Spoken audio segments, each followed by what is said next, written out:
it is the consumer, the public, and the employers who decides what is real. Basically, what we can do is put our best foot forward as an authentic brand. So the stories of authenticity argument, or part of the title, there are really three parts to this presentation. Building a personal brand, and we've spoken the arguments around personal branding.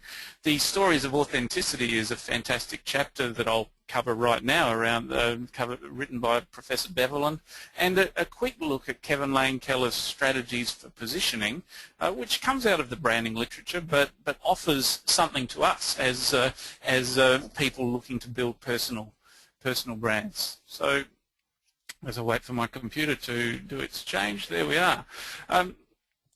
So three of the drivers of perceptions of authenticity is this idea of quality leadership, that you know, that there are passionate artisans behind the brand. It's a lot easier with a brand me, that rather than being the passionate artisan that then has to transfer those brand values to Apple or Chanel or Dyson, the vacuum cleaner company.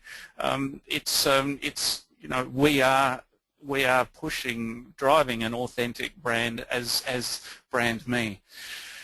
Heritage, history, and I will talk about the whether it's links to a golden age or even links to what we had done last year. This heritage history of consistency is a value that we get the chance to apply, and I'd like to put my vote in for an argument around this thing that I refer to and the world is referring to as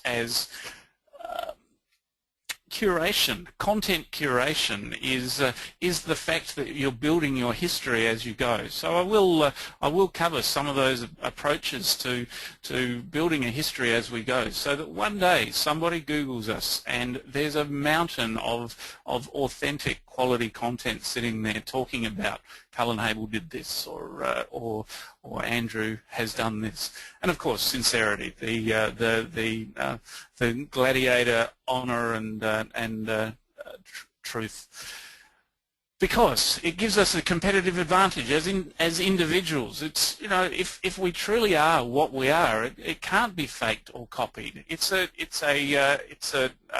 history of us having consistently done the right thing, and it allows us to drive the ongoing point of difference. This and I will come to the idea of curation, laying down one's history as you go.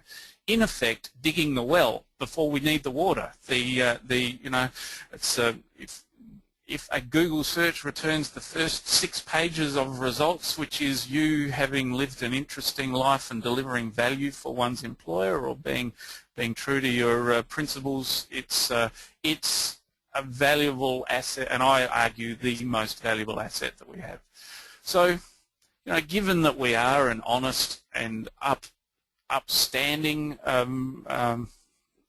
operative, the idea of how can we approach the process of arguing authenticity, you know, sometimes where it hasn't worked. Starbucks had been making an attempt to build a vision of authenticity whilst shutting down local coffee shops.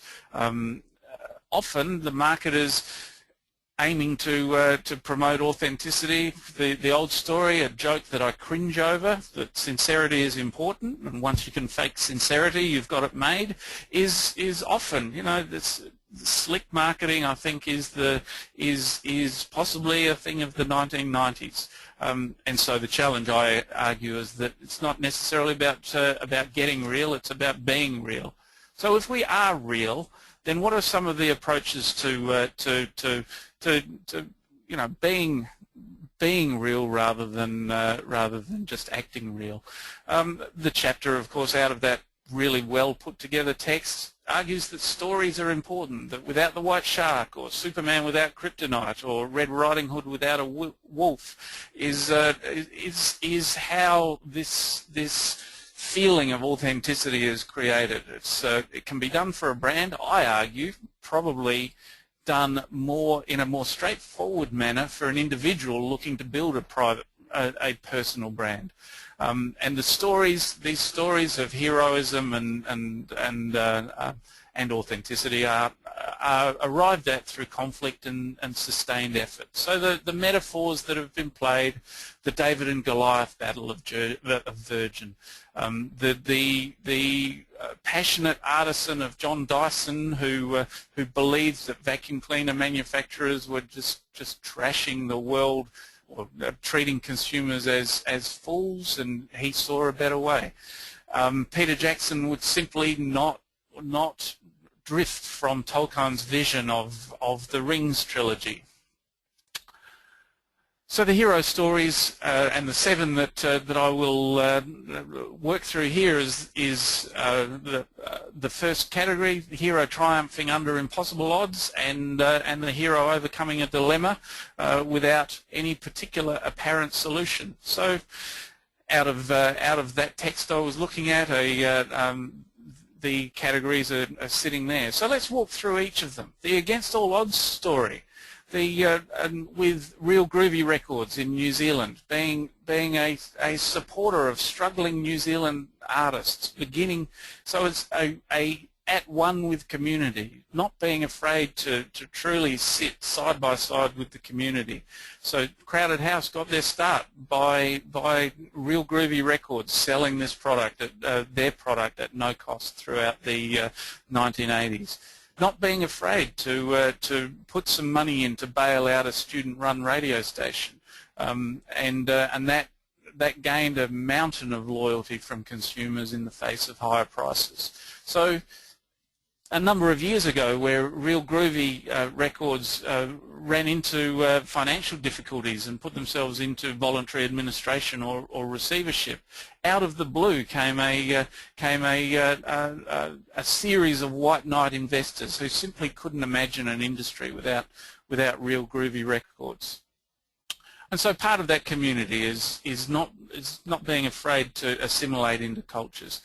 I have, and I will talk about the Quaff Boys later on, but I'm seeing the Quaff Boys of fantastic online virtual communities around wine, and a fantastic group wine buying and selling site have embraced a culture of wine drinking and built a number of offline activities. But we've had Vegemite embracing the culture and becoming a part of the fabric of society, Champagne and Harley Davidson, and the story here being Levi's supporting the gay community in the hard times rather than just in the good times.